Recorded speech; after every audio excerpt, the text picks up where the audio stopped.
Paola, el municipio está analizando poder ayudar a los vecinos de Barrio Domingo Troilo que no tienen dinero para hacer frente a la reconexión del servicio de gas. Sí, bueno, en principio ya recordemos que el municipio afrontó lo que fue la obra urbana, la obra troncal, vinculada a una situación irregular del trazado, más que nada por las construcciones que se habían generado en torno a él, que eso se fue desarrollando con el área de obras públicas del municipio.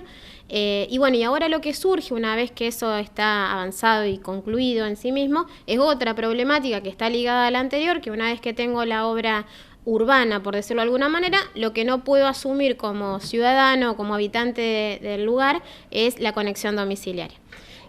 Algunos no lo pueden asumir por cuestiones económicas, que es lo que mayormente se puede verificar. Otros en algunos casos tampoco lo habían hecho por una cuestión de desconocimiento de lo que tenían que hacer y demás, así que también eso estuvimos un poquito informando al respecto. Pero bueno, fundamentalmente a iniciativa de un grupo de habitantes, también acompañado por la vecinal, lo que hicimos fue armar un esquema de trabajo que estamos conversando con los vecinos para ver la dinámica que nos vamos a estar dando. De hecho, mañana tenemos una reunión al respecto, que bueno, que lo que plantea fundamentalmente es una cosa similar a lo que hemos hecho con los vecinos de Barrio 9 de Julio, con la conexión domiciliaria, en ese caso de la electricidad, si los kits eléctricos que hicimos en 9 de Julio, ¿en qué consistían? Que el municipio compró los materiales para poder desarrollar esas conexiones domiciliarias y luego cada vecino que así quiso hacerlo, hizo un convenio con el propio municipio y vino a pagar en cuotas ese kit. De esta manera que conseguimos un mejor precio para todos esos materiales y también la posibilidad de financiamiento que de otra manera ese ciudadano no tiene.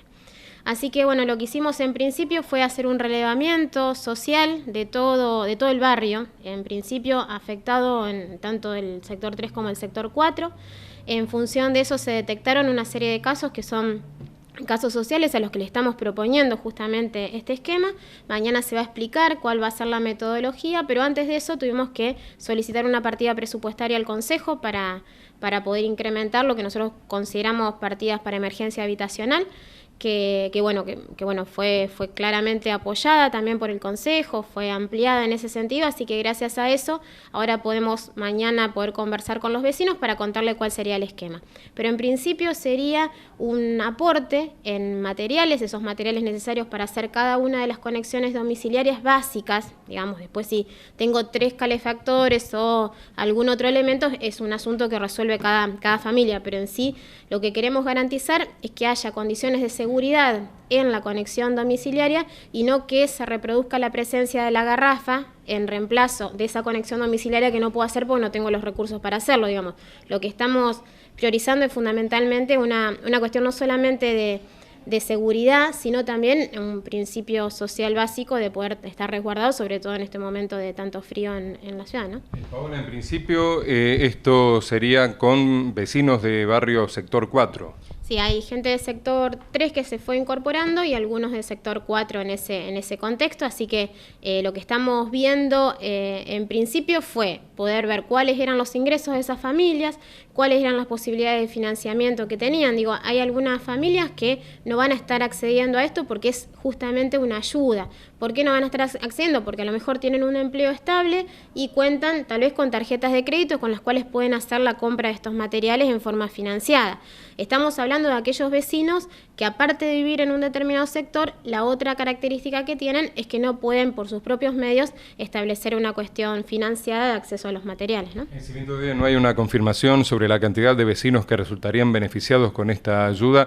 ¿Tienen un cálculo estimativo? Sí, tenemos un estimado de más o menos entre 60 y 70 familias estarían en esta lógica, que son muchos, en el esquema total del cual estamos hablando, que son 122 relevados en términos generales, pero te repito, hay una voluntad y una decisión política por parte del intendente de asumir esta cuestión, pero también apelando a la responsabilidad del vecino, porque digamos, estamos hablando de los recursos de de todos los villenses que en este marco se establecen para esta tarea en concreta. Lo que se necesita posteriormente es el pago de la cuota para reemplazar esto, no es un subsidio. Lo que estamos hablando es de un anticipo de esos materiales y después cada vecino elegirá un plan de pago específico, 3, 6 o 10 cuotas para cumplimentarlo, ¿no? ¿Cuánto le costaría a cada vecino estos materiales? Mirá, no tengo ahora en concreto, pero son en términos generales montos entre 9.000 y 12.000 pesos cada kit, porque también depende si estás en planta baja, primero, segundo o tercer piso, y eso estableciendo en cuotas mensuales van entre 800 a 1.500 pesos, o sea que es algo que es relativamente accesible, depende del plan de pago que se establezca, ¿no? Paola, entonces, en lo que resta de la semana, ¿se podría definir este tema? Sí, necesitamos poder definirlo para hacer la compra cuanto antes y poder proceder a esto. Sí, lo que quiero aclarar es que después, que también es un llamado para toda la gente que hace conexiones de gas, si bien hay un par de gasistas que están haciendo este trabajo en el barrio, es mucha la demanda que se está teniendo y eso ya es un acuerdo que hace cada habitante con el gasista en particular. Nosotros trabajamos con lo que podemos hacer, que es la compra de materiales en este sentido, los materiales necesarios para la instalación. Paula, en un momento hiciste mención al trabajo en la parte urbana, todo lo que es el proceso del caño madre, caño principal, no sé cómo llamarlo. ¿Eso corrió por cuenta del municipio? Sí, eso también corrió por cuenta del municipio, también hubo que enviar al consejo para la contratación de la empresa. Son esas cuestiones que siempre decimos lo mismo, pero a veces los municipios terminan haciéndose cargo de obras que no necesariamente son obras que tengan que estar asumiendo, porque claramente lo que estás priorizando es que en este caso había 100 y pico de familias que no estaban pudiendo tener la conexión de gas, porque se venía el corte, porque había que resolverlo y demás. Entonces hubo una decisión política de hacerlo.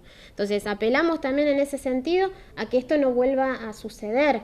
¿Qué pasa? A veces hay determinadas acciones, por ejemplo, estamos hablando en este caso del gas y cómo una determinada acción de determinadas familias, porque tampoco podemos decir que son todas en el barrio, por distintas razones y por distintas circunstancias, avanzaron sobre el trazado del caño del gas, generando una cuestión de no solamente de irregularidad, sino de riesgo fuerte para todos los vecinos en ese sentido. Había que resolverlo, el municipio asumió esa situación específicamente.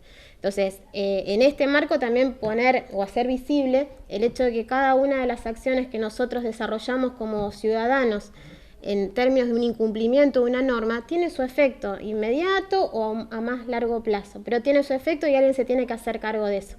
En este caso, al hacerse cargo el municipio, nos estamos haciendo cargo también todos como ciudadanos de ese marco. Y estaría bueno que no vuelva a suceder de esa manera, ¿no? Con esta medida se solucionaría definitivamente la problemática entonces en esa zona.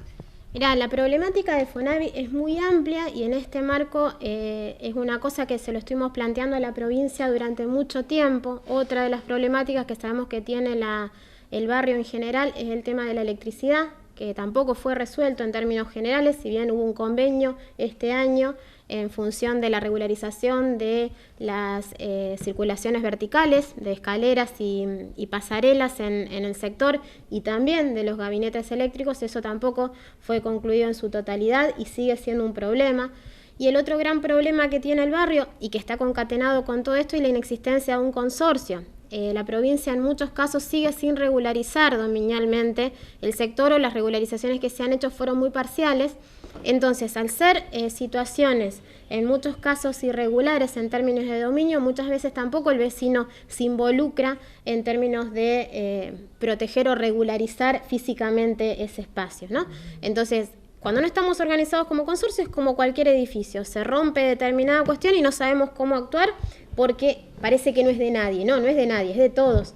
Y cada uno de esos que integran el todos tenemos responsabilidad y tenemos que cubrir de alguna manera eso que hacemos por acción o por omisión, ¿no?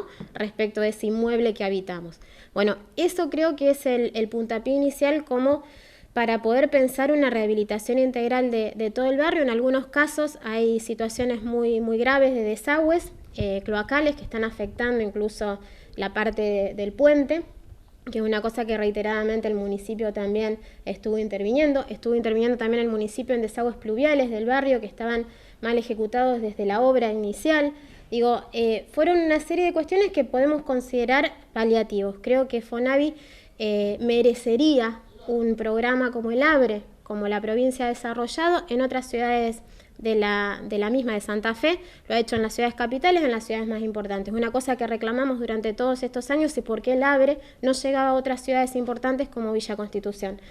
Creo que perfectamente, bueno, probablemente no, estoy convencida que este cambio político que significó lo que los santafesinos elegimos a partir del mes pasado, va a significar que a partir de diciembre también podamos entender de otra manera el acceso al hábitat y lo que significa en términos de políticas públicas, ¿no?